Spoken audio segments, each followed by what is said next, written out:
I've always loved the movies. As a film fan, my attention would instantly snap to the TV when I caught a commercial for an upcoming movie.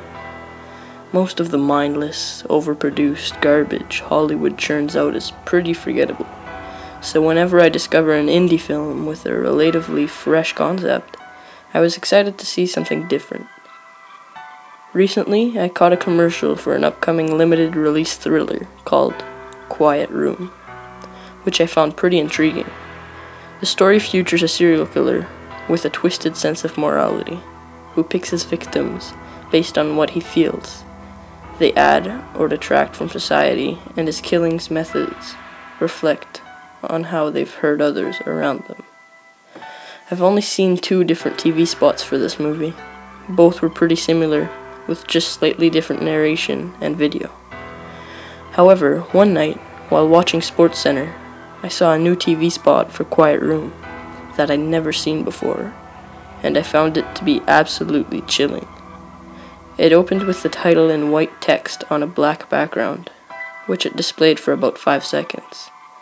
That led to the second screen of similar text, which simply said, "I'm coming," centered on the screen.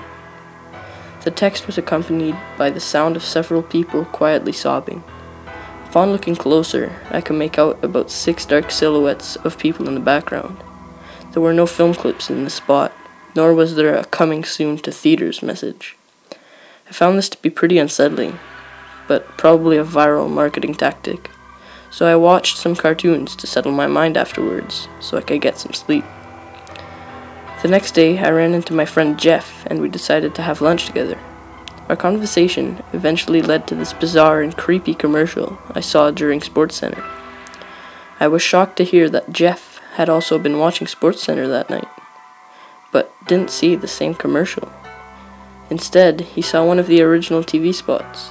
I protested and described it in detail, but he had no clue what I was talking about. Naturally, this left me a little rattled regarding what I saw. But a few days elapsed and I found myself settling back into my normal routine, which included my daily SportsCenter fix.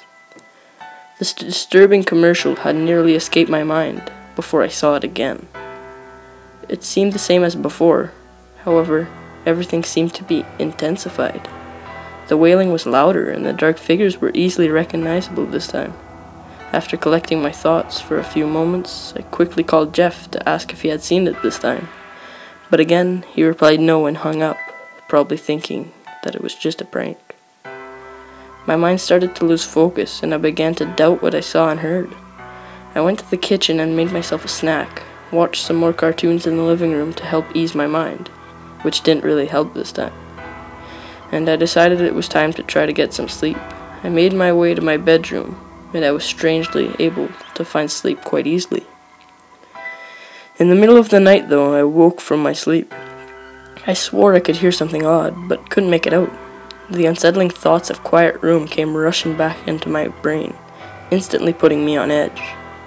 I settled down and tried to pinpoint this noise, thinking it was all in my head. It seemed to be the sound of intense wailing, except as I had heard it through the TV. Intense panic set in as I pulled the blanket over my head in an attempt to muffle the noise, but it only grew louder. The sadness of these beings saturated my mind. As I tried to block out these horrible voices, I noticed a shadow pass across my blanket, but I was too afraid to pull back the sheets to see if I was just a bird flying by my window or something sinister lurking inside my room. Suddenly, I felt something cold touch my toes from beneath the blanket, and I curled up into fetal position in my bed, trembling with fear. A few moments pass before the blanket is ripped out of my grasp, and I can see what has entered my room. The image of a thick black figure stood at the side of my bed. There were no ears, nose, or eyes on its head. A wide grinning mouth was its only defining feature. The urge to scream filled my mind, but nothing escaped my mouth. The creature seemed to soak up the terror I've become saturated with before it cocks its head gently to the side and thrusts a sharp, piercing claw into my chest. I managed to catch one last glimpse of the creature standing over me, as if utterly satisfied, before everything went silent and black. I woke up lying on the floor. I didn't know how much time had passed, but it was still obviously pitch black outside. I grasped my chest, where I was attacked by the creature, and found no wound, or no blood. Normally I would give a sigh of relief, since I realized it was simply a nightmare, and I fell out of bed.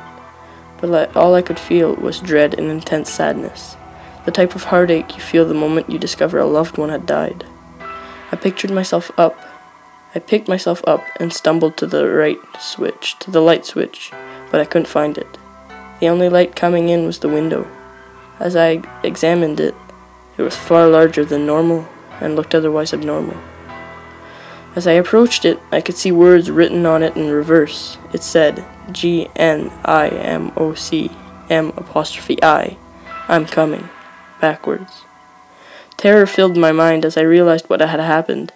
As my eyes adjusted to the dark, I turned around to see 6 dark figures circled around me, crying intensely. The sense of sadness I initially felt increased exponentially, and I too began to cry uncontrollably. The light from the window was the only comfort in this horrible place, so I made my way towards the window so I could look out. The only thing I could see was my friend Jeff sitting on his couch, watching us.